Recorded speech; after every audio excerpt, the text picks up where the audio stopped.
আপনারা শুনছেন লেখক আকবর আলী খানের বই পরার্থপরতার অর্থনীতি থেকে। অধ্যায় ৮, লিঙ্গভিত্তিক বৈষম্যের অর্থনীতি। ধান ভাঙতে শিবের গীত। লিঙ্গভিত্তিক বৈষম্যের অর্থনীতির আলোচনায় প্রথমেই আসছে বনলতা সেনের কথা। এদের সম্পর্ক নেহায়েত কাকতালীয় নয়। বঞ্চিতা নারী বললেই সবার আগে আমার মনে পড়ে বনলতা সেনের কথা। বনলতার সাথে বঞ্চনার সম্পর্ক নিয়েই তাই আলোচনা শুরু করছি। চণ্ডীদাসের রজকিনীর মতো বনলতার প্রেম নিকষিত হেম, কামগন্ধ নাহিতায়। দেবদূতের মতো তিনি পবিত্র, অনাঘ্রাত কুসুমের মতো কোমল ও অপাপবিদ্ধ। পাখির নীরের মতো চোখ আর বিদিশার নিশার মতো কালো চুল নিয়ে এই শুদ্ধতম নায়িকা রোমান্টিক বাঙালিদের মনের জগতে দেবীপ্যমান।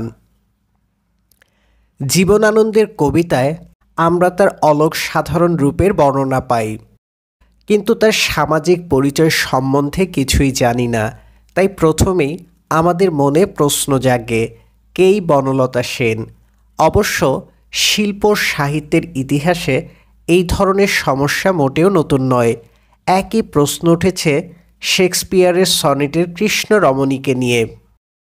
প্রখ্যাত ঐতিহাসিক এ.এল. রোজ মনে করতেন যে এই কৃষ্ণ মহিলার নাম হল এমিলিয়া লামিয়ের, যিনি ছিলেন ইতালীয় বংশোদ্ভূত একজন সঙ্গীতজ্ঞ। আবার কেউ কেউ বলেন যে কৃষ্ণ রমণী আসলে কালো নয়, কৃষ্ণ রমণী ছিলেন একজন গ্রাম্য বালিকা। নিজ বংশ অর্থে কৃষ্ণ বিশেষণ ব্যবহৃত হয়েছে। আবার কেউ কেউ বলেন আসলে তিনি মোটেও মহিলা ছিলেন না, তিনি ছিলেন বালক। তেমনি তর্ক রয়েছে লিওনার্দো দা ভিঞ্চির মোনালিসাকে নিয়ে। কোনো কোনো ঐতিহাসিক মনে করেন যে মোনালিসা হলেন অপেরা গায়িকা লা গাও কমডো। কিন্তু বিদেশের পণ্ডিতরা কৃষ্ণ রমণী বা মোনালিসার সমস্যাকে যত গুরুত্বের সাথে দেখেছেন, বাঙালি পণ্ডিতরা বনলতা সেনের পরিচয়ের সমস্যাকে আদৌ আমলেই আনেননি। জীবনানন্দ গবেষক অধ্যাপক আব্দুল মান্নান সৈয়দ লিখেছেন, বরিশালে প্রথম যৌবনে হয়তো কোনো নারীর প্রতি মুগ্ধ হয়েছিলেন জীবনানন্দ, যার নাম ছিল বনলতা, অথবা এটাই গোপন স্বভাবী কবির পক্ষে বেশি সম্ভব, কবিতার নামকরণ করেছিলেন বনলতা। সেন উপাধি দিয়ে নাটোর নামক তদানীন্তন রাজশাহী জেলার একটি অঞ্চলের আদিবাসী করে তাকে বিশেষ সুনির্দিষ্ট করেছিলেন। জীবনানন্দ গবেষকদের বিশ্লেষণ পড়লে মনে হয় নাটোরের বনলতা সেন নাটোরের না হয়ে বাংলার অন্য কোনো শহরের হলে, অথবা তার নাম বনলতা সেন না হয়ে অন্য কিছু হলেও কবিতাটির বক্তব্য কোনো হেরফের হতো না। যদিও আমি সাহিত্যের ছাত্র নই, তবুও এই সরলীকৃত ব্যাখ্যা আমার কাছে গ্রহণযোগ্য মনে হয় না। সরকারি চাকরি সূত্রে রাজশাহীতে অবস্থানকালে নাটোরের প্রশাসকদের বিভিন্ন প্রতিবেদন দেখার সৌভাগ্য আমার হয়েছিল। প্রশাসকদের দলিল দস্তাবেজ হতে দেখা যায় যে এই শতাব্দীর প্রথম দিকে নাটোর শুধু কাঁচাগোল্লা বা জমিদারদের জন্য বিখ্যাত ছিল না। নাটোর ছিল উত্তরবঙ্গের রূপাজীবাদের সবচেয়ে বড় কেন্দ্র। আমার কাছে মনে হয় নাটোর বনলতা সেনের শুধু ঠিকানা নয়, নাটোর শব্দটি দ্বারা তার পেশা সম্পর্কে ইঙ্গিত দেয়া হয়েছে। এ প্রেক্ষিত দেখলে বনলতা সেন নামটির তাৎপর্য সহজে বোঝা যায়। সেন পদবী ইঙ্গিত দিচ্ছে যে সে ভদ্রবংশ উদ্ভূত। বনলতা বাংলাদেশে ব্যবহৃত কোনো সাধারণ নাম নয়। তার স্খলনের পর নিজের পরিচয় লুকানোর জন্য সে হয়তো ছদ্মনাম নিয়েছে। বনলতার এই পরিচয় কবিতাটিকে একটি সম্পূর্ণ নতুন দোতনা দেয়।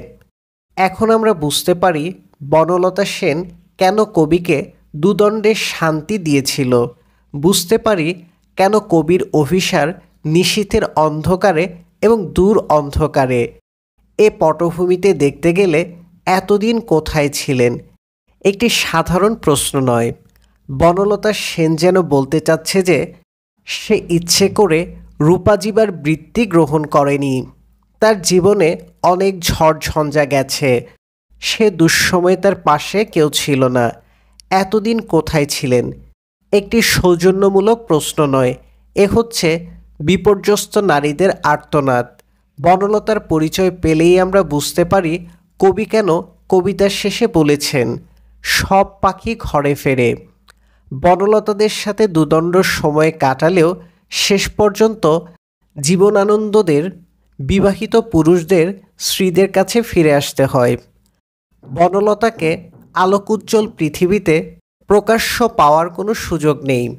বনলতার কথা কাউকে বলবারও উপায় নেই। বনলতাকে নীরবে নিভৃতে স্মরণ করতে হয় অপরাধ বোধ নিয়ে। তাই কবি বলেছেন, থাকে শুধু অন্ধকার, মুখোমুখি বসিবার বনলতা সেন। এ অন্ধকার প্রাকৃতিক নয়, এ অন্ধকার মানসিক। আমার জানা মতে নিষিদ্ধ প্রেমের আনন্দ বেদনা এত সুন্দরভাবে আর কোনো কবি ফুটিয়ে তুলতে পারেননি। বয়স যখন কম ছিল তখন মনে হতো পুরুষ প্রধান সমাজে বনলতারাই হচ্ছে বঞ্চিত নারীত্বের সবচেয়ে করুণ উদাহরণ। পরে অমর্ত্য সেনের গবেষণার সাথে পরিচিত হওয়ার পর দেখতে পাচ্ছি যে বনলতাদের চেয়েও দুর্ভাগা এক শ্রেণীর নারী রয়েছে, যাদের তিনি নাম দিয়েছেন নিরুদ্দিষ্ট নারী, মিসিং ওমেন। বনলতারা শুধু জীবনানন্দের ভাষায় ক্ষুধা প্রেম আগুনের শেক পেয়েছিল, হাঙরের ঢেউয়ে খেয়েছিল লুটোপুটি। কিন্তু নিরুদ্দিষ্ট নারীরা জীবনে কিছুই পায়নি। বৈষম্যের শিকার হয়ে যেসব মহিলার জীবন অকালে ঝরে পড়েছে তাদেরই নিরুদ্দিষ্ট নারী হিসেবে চিহ্নিত করা হয়েছে। যে সমাজে নারীদের বৈষম্য প্রকট, সেসব সমাজেই নিরুদ্দিষ্ট নারীর সংখ্যা বেশি। মার্কিন যুক্তরাষ্ট্র, যুক্তরাজ্য, ফ্রান্সের মতো উন্নত দেশে প্রতি 100 জন পুরুষের বিপরীতে 105 জনের বেশি মহিলা রয়েছে। অথচ প্রতি 100 জন পুরুষ পিছু পাকিস্তানের 90 জন মহিলা রয়েছে, ভারতে আছে 93 জন মহিলা, চীন, বাংলাদেশ ও পশ্চিম এশিয়াতে 94 জন মহিলা রয়েছে এবং মিশরে রয়েছে 95 জন। অবশ্য মহিলাদের প্রতি বৈষম্যমূলক আচরণ শুধু অর্থনৈতিক অবস্থার উপর নির্ভর করে না, সামাজিক মূল্যবোধের উপরও নির্ভর করে। সাহারা অঞ্চলে আফ্রিকান দেশসমূহের অর্থনৈতিক অবস্থা পাকিস্তানের চেয়ে অনেক খারাপ, অথচ ওইসব আফ্রিকান দেশে প্রতি 100 জন পুরুষ পিছু 102 জন মহিলা রয়েছে। যদি আফ্রিকার সাহারা অঞ্চলের রাষ্ট্রসমূহের অনুপাতে দক্ষিণ এশিয়া, চীন ও পশ্চিম এশিয়াতে নারী থাকত, তবে এইসব অঞ্চলে বর্তমান জনসংখ্যার অতিরিক্ত কমপক্ষে 10 কোটি নারী জীবিত থাকত। এই 10 কোটি নারীর নিরুদ্দিষ্ট হওয়ার সবচেয়ে বড় কারণ হল দক্ষিণ এশিয়া, চীন ও পশ্চিম এশিয়াতে মহিলাদের মৃত্যুর হার উন্নত দেশসমূহের মহিলাদের মৃত্যুর হারের চেয়ে অনেক বেশি। বিশেষ করে অবহেলার জন্য এইসব দেশে মহিলা, শিশুর মৃত্যুহার অত্যধিক। বিবাহিত মহিলারা অবশ্য অমর্ত্য সেন অথবা আমার সাথে একমত হবেন না। তাদের মতে যেসব নারী নিখোঁজ হয়ে গেছেন বা সমাজের মূল স্রোতধারা হতে বিচ্ছিন্ন হয়ে গণিকাবৃত্তি গ্রহণ করেছেন, শুধু তারাই দুর্ভাগা নন। যারা বিবাহিতা নারী, তাদের দুর্ভাগ্য কোনো অংশে কম নয়। যুক্তরাজ্যের একজন বিবাহিত মহিলা 1986 সালে পত্রিকায় চিঠি লিখে বিবাহিত জীবনের একটি সুন্দর বর্ণনা দিয়েছেন। পত্রটি নিম্নরূপ: প্রিয় সম্পাদক মহোদয়, গত 35 বছরে আমি 24 ধরনের কাজ করেছি। গৃহরক্ষক, পাচক, ঝাড়ুদার, গাড়ি চালক, মায়ের সহায়তাকারিণী, কুকুরের পরিচর্যাকারী, ধোপা, পোশাক পরিচ্ছেদের পরিচালক, বুট পলিশকারী, জানালার ঝাড়ুদার, দর্জি, আসবাবপত্র মেরামতকারী, মালি, রাজমিস্ত্রি, রঙের মিস্ত্রি, শোভাকার, পলেস্তার মিস্ত্রি, কাঠের মিস্ত্রি, পানির মিস্ত্রি, শার্টলিপিকার, মুদ্রারক্ষিক, টেলিফোন গ্রহণকারী, অভ্যর্থনাকারী, হিসাবরক্ষক, গাড়ি পার্কের পরিচালক। এই সব কাজই করেছি একজন বসের জন্য, যিনি আমার স্বামী। এ চিঠি পড়ে একজন বাঙালি মহিলা মন্তব্য করেছেন যে এ ইংরেজ মহিলার তবু কপাল ভালো যে তিনি যা কিছু করেছেন শুধু স্বামীর জন্য করেছেন, কিন্তু তিনি বাঙালির শাশুড়ি দেখেননি। যদি বাঙালির শাশুড়ির পাল্লা একবার পড়তেন, এত সব কথা লেখার ফুসরত বা স্বাধীনতাও হয়তো পেতেন না। প্রায় 200 বছর আগে বিবাহিত মহিলাদের প্রতি মার্কিন রাষ্ট্রনায়ক বেঞ্জামিন ফ্র্যাঙ্কলিন যে উপদেশ দিয়েছিলেন তা আজও সমভাবে প্রযোজ্য। বিয়ের আগে দু চোখ খোলা রেখো, বিয়ের পর চোখ দুটো অর্ধ নির্মিলিত করে রেখো। চোখ খোলা রাখলে অনেক বিয়েই ভেঙে যাবে। বিবাহিত মহিলা থেকে রূপাজী বা নিরুদ্দিষ্ট মহিলা থেকে কর্মরত মহিলা, সকল মহিলার জীবনেই যে বঞ্চনা দেখা যাচ্ছে তা মোটেও তুচ্ছ নয়। প্রাচীন ভারতে ও প্রাচীন চীনে মহিলাদের জীবন ছিল আরও দুর্বিষহ। মনুস্মৃতিতে বলা হয়েছে, নারীদের প্রকৃতিই হল পৃথিবীতে পুরুষদের কুলসিত করা, তাই নারীদের সবসময় পুরুষদের তত্ত্বাবধানে রাখতে হবে। মনু বলেছেন, কোনো বালিকা, যুবতী বা বৃদ্ধাদের নিজের বাড়িতেও স্বাধীনভাবে কিছু করতে দেয়া ঠিক হবে না। বাল্যে নারী থাকবে পিতার নিয়ন্ত্রণে, যৌবনে স্বামীর, এবং স্বামী মারা গেলে পুত্রদের নিয়ন্ত্রণে। তাকে কোনো স্বাধীনতা দেওয়া ঠিক হবে না। কোনো নারীকেই পিতা, স্বামী বা পুত্রদের থেকে আলাদা হওয়ার চেষ্টা করতে দেয়া ঠিক হবে না, কেননা এতে তার নিজের ও স্বামীর পরিবারকে হেয় করা হবে। চীন দেশে নারীদের অবস্থা ছিল আরও করুণ। 1000 বছর আগে চীনা কবি সুফুয়ান মেয়েদের সম্পর্কে লিখেছেন, নারী হওয়া কত দুঃখের বিষয়। পৃথিবীতে আর কিছুই এত সস্তা নয়। স্বর্গ হতে আগত দেবতার মতো ছেলেরা দরজায় হেলান দিয়ে দাঁড়িয়ে থাকে। তাদের হৃদয় 7 সমুদ্র তুচ্ছ করে উপেক্ষা করে 1000 মাইলের ধূলির ঝড়। মেয়ের জন্ম হলে কেউই খুশি হয় না। পরিবার তার জন্য কিছুই জমিয়ে রাখে না। যখন সে বড় হয়, সে তার কক্ষে লুকিয়ে থাকে, কোনো পুরুষের দিকে তাকাতে ভয় পায়। যখন সে বৃষ্টির শেষে মেঘের মতো বাড়ি ছেড়ে চলে যায়, কেউ তার জন্য কাঁদে না। সে তার মাথা নিচু রাখে, চেহারা থাকে শান্ত, তার লাল ঠোঁটে দাঁত খিচিয়ে রাখে। সে অজস্রবার মাথা নিচু করে ও নতজানু হয়। সভ্যতার ইতিহাস পর্যালোচনা করলে দেখা যাবে যে শুধু 20 শতাব্দীর বনলতা সেনরাই নয়, বেশিরভাগ সময়ে অধিকাংশ দেশেই নারীরা শোষিত, লাঞ্ছিত হয়েছে। শোষিতরা শোষকদের বিরুদ্ধে সব সময়ই বিদ্রোহ করেছে। মার্ক্সবাদের এই বক্তব্য নারীদের ক্ষেত্রে প্রযোজ্য নয়। শত নিপীড়ন সত্ত্বেও নারীরা সমাজ ব্যবস্থার বিরুদ্ধে বিদ্রোহ করতে পারেনি, বরং আজকে আমাদের কাছে যা দুঃসহ বৈষম্য বলে মনে হয় তা নীরবে নতশিরে মেনে নিয়েছে। কেউ কেউ মনে করেন যে নগ্ন অত্যাচার সত্ত্বেও মহিলাদের নিষ্ক্রিয়তার কারণ হলো মনস্তাত্ত্বিক। পুরুষরা এমন এক সমাজ ব্যবস্থা গড়ে তোলে যাতে মহিলাদের আদৌ অত্যাচারের কথা মনে হয়নি। স্বামী, পুত্র, কন্যা নিয়ে তারা ছিল পরিতৃপ্ত। তাদের কাছে তাই নিজেদের বিধাতার শক্তির অপচয় বলে মনে হয়নি। ধর্ম তাদের শিখিয়েছে এই বঞ্চনার মধ্যেই তাদের মুক্তি। বাইবেলে বলা হয়েছে, নারীদের তিনি বললেন, আমি তোমাদের প্রসব বেদনা অনেক বাড়িয়ে দেব, বেদনের মধ্যে তোমাদের প্রসব হবে, তবুও তোমরা স্বামীদের চাইবে এবং স্বামী তোমাদের শাসন করবে।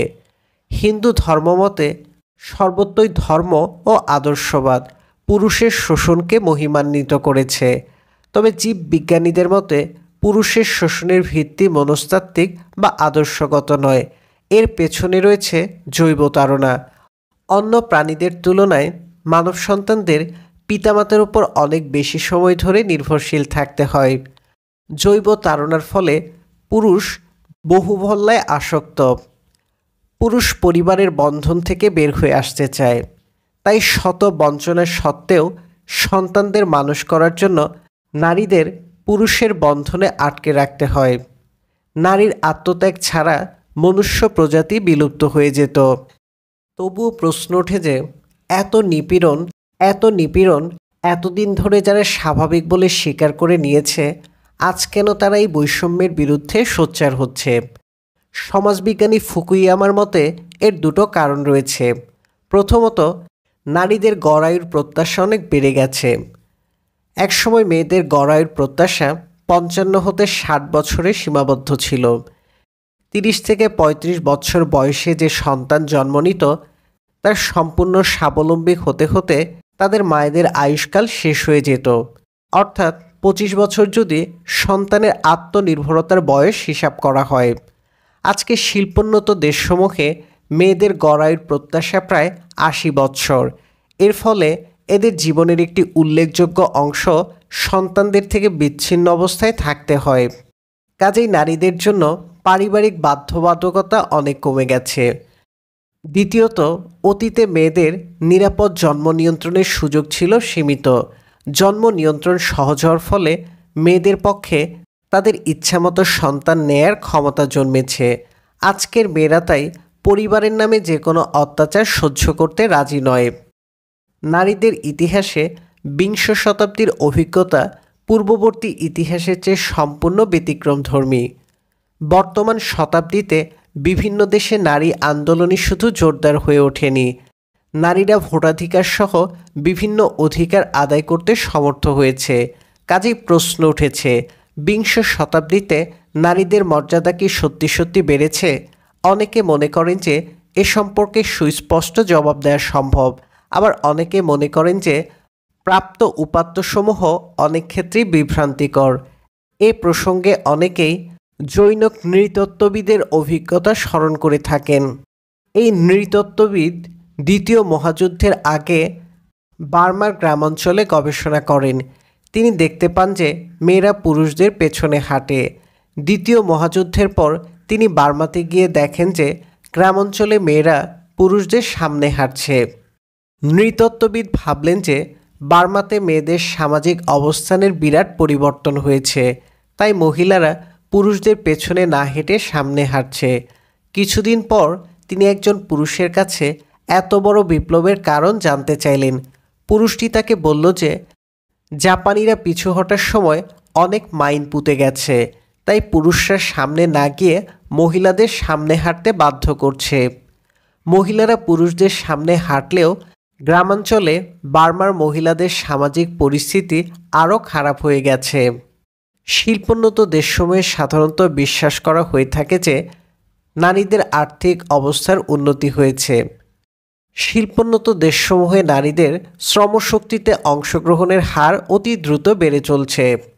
1960 সালে 10টি প্রধান শিল্পোন্নত দেশে শ্রমশক্তিতে নারীদের অংশগ্রহণের সর্বনিম্ন হার ছিল 29.5%, সর্বোচ্চ হার ছিল 77.4%। 1980 সালে সর্বনিম্ন হার 39.9% উন্নীত হয়েছে। সর্বোচ্চ হার দাঁড়িয়েছে 88.2%। দ্বিতীয়ত, মেয়েদের আয় পুরুষদের আয়ের অনুপাত হিসেবে বেড়েছে, তবে এখনও মহিলারা পুরুষদের সমান আয় করতে পারছে না। 1980 সালে সুইডেনে মহিলারা পুরুষদের আয়ের 90% অর্জন করতে সমর্থ হয়। 1960 সালে সর্বোচ্চ অনুপাত ছিল 73%। তবে জাপানে মহিলাদের আয় পুরুষদের তুলনায় সবচেয়ে কম। 1960 সালে জাপানে এই অনুপাত ছিল 46%। 1980 সালে এই হার 54% উন্নীত হয়েছে।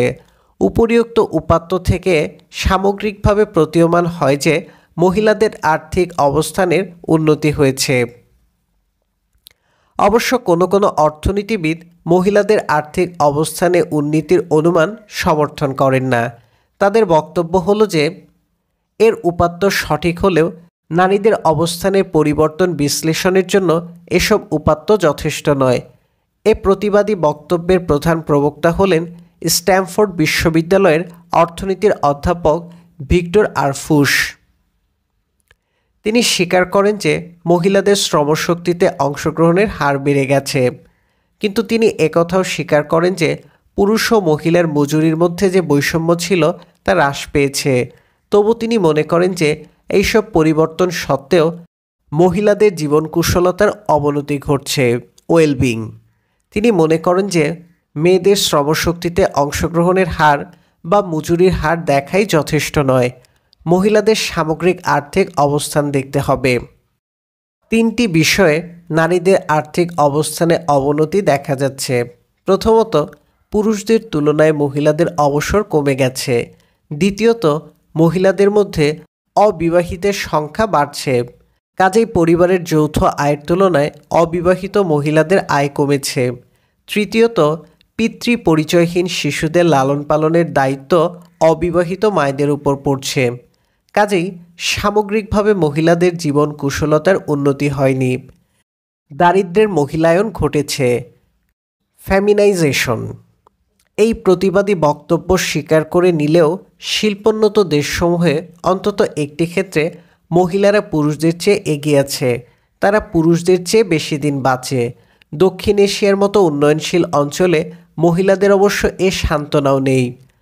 বাংলাদেশে একটি নৃতাত্ত্বিক গবেষণা থেকে দেখা যাচ্ছে বাংলাদেশের গ্রামাঞ্চলে নীরব হিংস্রতা বিরাজ করছে। বেটসি হ্যাটম্যান ও জেমস বয়েসের নৃতাত্ত্বিক গবেষণা থেকে দেখা যায় যে বাংলাদেশে পল্লী অঞ্চলে মহিলারা শোষিত হচ্ছে। তাদের বর্ণনা হতে দেখা যাচ্ছে হিন্দুই হোক আর মুসলমানই হোক, ধনী হোক আর দরিদ্রই হোক, মহিলারা সবশেষে খেতে বসে এবং সবচেয়ে কম খাওয়া পায়। বাংলাদেশে মহিলারা পুরুষদের চেয়ে 29% কম ক্যালোরি পেয়ে থাকে। পৃথিবীর কোথাও নারীরা পুরুষদের সমকক্ষতা অর্জন করতে পারেনি। 1995 সনের মানব উন্নয়ন প্রতিবেদনে দেখা যায় যে বর্তমান বিশ্বে সুইডেনে মহিলাদের অবস্থান সবচেয়ে ঊর্ধ্বে। তবু সুইডেনে মহিলারা উন্নয়নের দিক থেকে পুরুষদের তুলনায় প্রায় 9% পিছিয়ে আছে। লিঙ্গভিত্তিক বৈষম্যের সমস্যা একদিকে যেমন অতি পুরাতন, তেমনি ব্যাপক ও জটিল। তার সমাধান নিয়েও তাই অর্থনীতিবিদদের মধ্যে ঐকমত্য নেই। এই ক্ষেত্রে 4 ধরনের মতবাদ দেখা যায়: বৈপ্লবিক, নব্যধ্রুপদী, আমূল সংস্কারপন্থী ও অধিকারপন্থী। নারী পুরুষের বৈষম্য দূরীকরণে বৈপ্লবিক চিন্তাধারা পরিলক্ষিত হয় 19বিংশ শতাব্দীতে মহিলাদের দীর্ঘস্থায়ী ভোটাধিকার আন্দোলনে। 18 শতকে মার্কিন যুক্তরাষ্ট্রের প্রেসিডেন্ট অ্যাডামসের স্ত্রী তাই দাবি করেছিলেন, যদি মহিলাদের প্রতি বিশেষ মনোযোগ না দেওয়া হয়, আমরা বিদ্রোহ করার জন্য সংকল্পবদ্ধ এবং যেসব আইনে আমাদের কোনো ভূমিকা বা প্রতিনিধিত্ব নেই সেসব আইন মানতে আমরা বাধ্য নই। ভোটাধিকার আন্দোলন 100 বছরের বেশি সময় ধরে চলছে। এই আন্দোলনের অভিজ্ঞতা থেকে দেখা যায় যে নারী পুরুষের সম্পর্কের ক্ষেত্রে রাতারাতি কোনো বিপ্লব সম্ভব নয়। নব্য ধ্রুপদী অর্থনীতির একটি পূর্বানুমান হলো এই যে মজুরির হার প্রতিযোগিতার ভিত্তিতে নির্ধারিত হয়। কাজেই দীর্ঘমেয়াদে মহিলাদের বঞ্চনার সম্ভাবনা নেই, তারা তাদের ন্যায্য মজুরি পাবে। যদি মহিলা ও পুরুষদের মজুরি সমান না হয় তাহলে তার 2 ধরনের কারণ হতে পারে। প্রথমত, শারীরিক অথবা শিক্ষাগত দিক থেকে পুরুষরা মহিলাদের চেয়ে অধিকতর উৎপাদনশীল। এই অনুমান যদি সত্য হয় তবে মানব সম্পদ উন্নয়ন কর্মসূচির মাধ্যমে মহিলাদের পুরুষদের সমকক্ষ করে গড়ে তোলা সম্ভব হলে শ্রমবাজারে লিঙ্গভিত্তিক বৈষম্য দূর হয়ে যাবে। দ্বিতীয়ত, কোনো নব্য ধ্রুপদী অর্থনীতিবিদ মনে করেন যে পুরুষরা মহিলাদের চেয়ে শারীরিক বা মানসিক কোনো দিক দিয়ে এগিয়ে নেই। নারী পুরুষের আয়ের বৈষম্যের কারণ হলো নিয়োগকর্তারা অনেক সময় পক্ষপাতদুষ্ট। প্রকৃতপক্ষে মহিলারা পুরুষদের সমকক্ষ হলেও তারা মহিলাদের সমান গণ্য করে না। এই তত্ত্বের প্রবক্তা হলেন নোবেল বিজয়ী মার্কিন অর্থনীতিবিদ গ্যারি এস বেকার। বেকারের মতে উৎপাদকরা অতিরিক্ত মুনাফার জন্য মহিলাদের নিয়োগ ক্ষেত্রে বৈষম্য সৃষ্টি করে না। বৈষম্যের কারণ হলো নারীদের প্রতি তাদের মানসিক বিতৃষ্ণা। মানসিক সন্তোষের জন্য আর্থিক ক্ষতি করেও তারা বৈষম্য করে থাকে। এই ধরনের আচরণ শুধু অর্থনৈতিক ব্যবস্থার মাধ্যমে বন্ধ করা সম্ভব নয়, কাজেই বৈষম্য দূর করার জন্য আইনগত ব্যবস্থা নিতে হবে। অভিজ্ঞতা হতে দেখা যায় যে বৈষম্যের বিরুদ্ধে আইন করেও লিঙ্গভিত্তিক অর্থনৈতিক বৈষম্য দূর করা সম্ভব হচ্ছে না। আমূল সংস্কারপন্থী অর্থনীতিবিদগণ মনে করেন যে মহিলারা কম শিক্ষিত বা কম উপযুক্ত হওয়ার জন্য পুরুষদের তুলনায় কম বেতন পান না। পুরুষদের সমান যোগ্যতা থাকলেও তারা পুরুষদের সমান সুযোগ পায় না। তার কারণ হলো প্রাতিষ্ঠানিক। তাদের মতে দেশের সকল শ্রমিক একই শ্রমের বাজারে অংশগ্রহণ করে না। শ্রমের বাজার হলো খণ্ডিত। দেশে অনেক ছোট ছোট শ্রমের বাজার রয়েছে। খণ্ডিত শ্রমের বাজার নিয়ন্ত্রণ করে পুরনো ছাত্রদের চক্র। যারা ইতিমধ্যে চাকুরিতে আছে তারা শুধু তাদের মতো পুরুষদেরই যেমন একই বিশ্ববিদ্যালয় বা স্কুলের ছাত্রদের নতুন নিয়োগদান করে। তারা ভিন্ন ধরনের বা অভিজ্ঞতার লোক নিয়োগ করতে চায় না। কাজেই যেসব শ্রমের বাজার পুরুষরা নিয়ন্ত্রণ করে আসছে, সেখানে নানা বাহানা তুলে মহিলাদের ঢুকতে দেয়া হয় না। বিভিন্ন শ্রমের বাজারে পুরুষদের একচেটিয়া নিয়ন্ত্রণ ভাঙতে হলে পরোক্ষ কোনো ব্যবস্থা কাজ করবে না। গ্রহণ করতে হবে ইতিধর্মী কার্যক্রম। মহিলাদের প্রতি বৈষম্যমূলক আচরণ করা যাবে না। এ ধরনের আইন করাই যথেষ্ট নয়। মহিলাদের জন্য বিভিন্ন চাকরিতে কোটা প্রবর্তনের মাধ্যমে আসন সংরক্ষণ করতে হবে। মার্কিন যুক্তরাষ্ট্রের অভিজ্ঞতা থেকে দেখা যায় যে ইতিবাচক ব্যবস্থার কর্মসূচি 3টি কারণে বিশেষ সাফল্য অর্জন করতে পারেনি। প্রথমত, মহিলাদের শ্রমবাজারে অংশগ্রহণের হার বেড়ে যাওয়াতে সস্তায় নিম্ন পর্যায়ের চাকুরিতে মহিলাদের নিয়োগ দেওয়া সম্ভব হয়। তাই কোটার ঝামেলা এড়ানোর জন্য নিয়োগকারীরা মেয়েদের সবচেয়ে খারাপ চাকরি দেয়। এর ফলে মার্কিন যুক্তরাষ্ট্রে কৃষ্ণাঙ্গ মহিলাদের চাকরির সংখ্যা বেড়ে গেলেও অধিকতর শিক্ষিত শ্বেতাঙ্গ মহিলাদের জন্য নতুন সুযোগের সৃষ্টি হয়নি। দ্বিতীয়ত, মুক্তবাজার অর্থনীতিতে ইতিবাচক ব্যবস্থার যথাযথ পরীক্ষণ ও বাস্তবায়ন অত্যন্ত কঠিন। তৃতীয়ত, শ্বেতাঙ্গরা মনে করে যে ইতিধর্মী কার্যক্রম শ্বেতাঙ্গদের ও পুরুষদের জন্য উল্টো ধরনের বৈষম্য সৃষ্টি করেছে, কেননা কোটার জন্য অধিকতর মেধা ও যোগ্যতা সত্ত্বেও শ্বেতাঙ্গরা চাকরি পাচ্ছে না। ইতিধর্মী কার্যক্রম সাদা ও কালোদের এবং মহিলা ও পুরুষদের সম্পর্ককে তিক্ত করে তুলছে। মহিলাদের অধিকারপন্থী মতবাদের প্রধান প্রবক্তা হলেন অমর্ত্য সেন। তিনি মনে করেন যে বাইরে থেকে কেউ নারীকুলের জীবন কুশলতা বাড়াতে পারবে না। নারী জাতির ভাগ্য পরিবর্তনের জন্য নারীগণকে নিজেদের নেতৃত্ব দিতে হবে। দর্শনের বুলিতে অধ্যাপক সেনের নাম দিয়েছেন নারীদের এজেন্সি। সাধারণত এজেন্সি শব্দটি প্রতিনিধি অর্থে ব্যবহৃত হয়, কিন্তু দর্শনের ভাষায় এজেন্সির অর্থ হলো নিজেদের ইচ্ছামতো কাজ করার কৃতিত্ব। নারীদের ইচ্ছামতো কাজ করার পূর্ণ কৃতিত্ব প্রতিষ্ঠা করতে হলে নারীদের ক্ষমতায়ন প্রয়োজন। ক্ষমতায়ন সম্পর্কে 2 ধরনের মতবাদ আছে: আদর্শভিত্তিক ক্ষমতায়ন ও বস্তুবাদী ক্ষমতায়ন। আদর্শভিত্তিক ক্ষমতায়ন ধারণার অন্যতম প্রতিকৃত হলেন ব্রাজিলীয় শিক্ষাবিদ পাওলো ফ্রিয়েরে। চেতনা বিকাশের মাধ্যমে অবহেলিত জনগোষ্ঠীর সুপ্ত ক্ষমতাকে জাগিয়ে তোলা ও সমর্থন করাই ক্ষমতায়নের মূল লক্ষ্য। শিক্ষার মাধ্যমে এই ধরনের চিন্তার বিকাশ সম্ভব, কিন্তু উপর থেকে সরকারের অর্থ ব্যয় করে চেতনার বিকাশ সম্ভব নয়। ক্ষমতায়ন উপর থেকে চাপানো যায় না। ক্ষমতায়ন তৃণমূল থেকে সঞ্চারিত হতে হবে। কাজেই বাইরের চেতনোদ্দীপক দিয়ে এ কাজ করা সম্ভব নয়। এর জন্য প্রয়োজন অবহেলিত জনগোষ্ঠীসমূহের পারস্পরিক ক্ষমতায়ন। এদের একে অপরকে ক্ষমতায়িত করতে হবে। অধ্যাপক সেন অবশ্য বস্তুবাদী ক্ষমতায়নে বিশ্বাস করেন। বস্তুবাদী ক্ষমতায়নের প্রধান উপাদান 5টি: 1. নারীদের শিক্ষা। 2. নারীদের সম্পত্তির মালিকানা। 3. নারীদের কাজের সুযোগ। 4. শ্রমবাজারে নারীদের অবস্থান ও 5. নারীদের চাকরি সম্পর্কে পরিবার ও সমাজের মনোভাব। 1995 সনের মানব উন্নয়ন প্রতিবেদনে 4টি উপাদানের যৌগিক সূচকের ভিত্তিতে নারীদের ক্ষমতায়নের পরিমাপের প্রাক্কলন করা হয়েছে। এই প্রাক্কলন অনুসারে বাংলাদেশের নারীরা ভারত ও পাকিস্তানের নারীদের চেয়ে অধিক ক্ষমতাবান। মুসলমান প্রধান দেশসমূহের মধ্যে নারীদের ক্ষমতায়ন সূচক অনুসারে সর্বোচ্চ অবস্থান মালয়েশিয়ার, দ্বিতীয় অবস্থান ইন্দোনেশিয়ার এবং তৃতীয় স্থান বাংলাদেশের। কিন্তু ক্ষমতায়নের পরিমাপে বাংলাদেশের নারীদের স্থান উঁচু হলেও এখনও বাংলাদেশে নারীদের গড় আয়ুর প্রত্যাশা বিশ্বের শতকরা 80% দেশের তুলনায় কম। লিঙ্গভিত্তিক বৈষম্যের বিরুদ্ধে সংগ্রাম শুধু সামাজিক ন্যায় বিচারের জন্যই প্রয়োজন নয়।